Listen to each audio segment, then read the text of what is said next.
Skolas ar satraukumu un neziņu devās uz Rīgu, lai tālāk lidot uz Beļģijas galvaspilsētu Briseli. Mammas pirms ceļa jauniešiem vairākas reizes atgādina regulāri dot par sevi ziņu, lai viņām sirds būtu mierīga. Paši jaunieši gan nevar sagaidīt, kad ātrāk būs galā.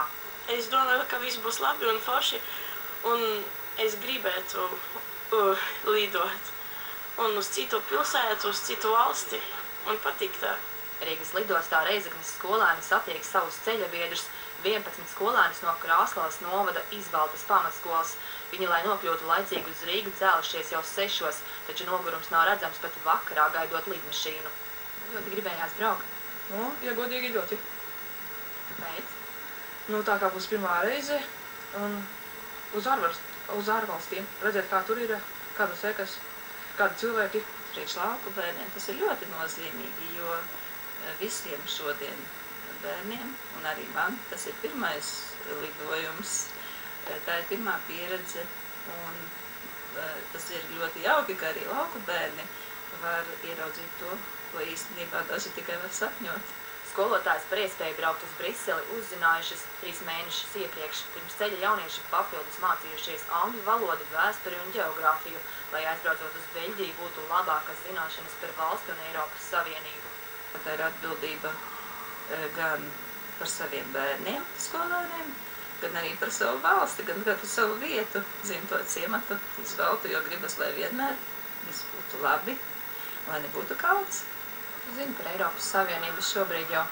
Es zinu dalību valstis, kurā gadā iestājās Latvija, par Eiropas parlamentu, un tad prezidentu un bijušajiem prezidentiem, un arī par to, kāda ir situācija Eiropā. Bet tev būs interesanti uzzināt kaut ko vairāk par Eiropas Savienību. Jā, protams, jo mēs arī dzīvojam Eiropā, un būs interesanti arī tas, ka varbūt man tas noderēs tālāk, un es varēšu arī citiem paskaidrot. Briselē skolēni ielidoja vakarā, tad devās uz viesnīcu, lai gatavotos nākamās dienas piedzīvojumiem. Otrās dienas rītā jaunieši atzina, ka viesnīcā esot aizgājuši gulēt tikai ar 3 no rīta, taču enerģijas viņos netrūka.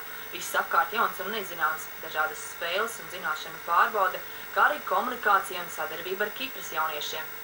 Vienmēr tiek aicināts 2 grupas no 2 dažādām valstīm, ka bērni jau tagad iemācās, kā tas ir, kad ir jāsarunā citā valodā, kas pārsvarā ir angļu valoda, ka jāsadarbojas ar cilvēkiem no citas mentalitātes. Latvijas un Kipras jaunieši diskutēja par to, kādai būtu jābūt nākotnē Eiropas Savienībai. Bērnu viedokļi bija līdzīgi. Būtībā bērni redz sevi vienotā Eiropā, kas varētu paplašināties, un tieši to iemeslu dēļ, lai mēs dzīvotu draudzīgāk, kāpēc būtībā tika dibināta Eiropas Savienība. Otrs, lai mēs lai palīdzētu viens otram, lai vairāk mums būtu iespējas attīstīties, lai vairāk ceļot būtu iespējas. Es domāju, ka tas arī tas, kā bērni redz Eiropu nākotnē.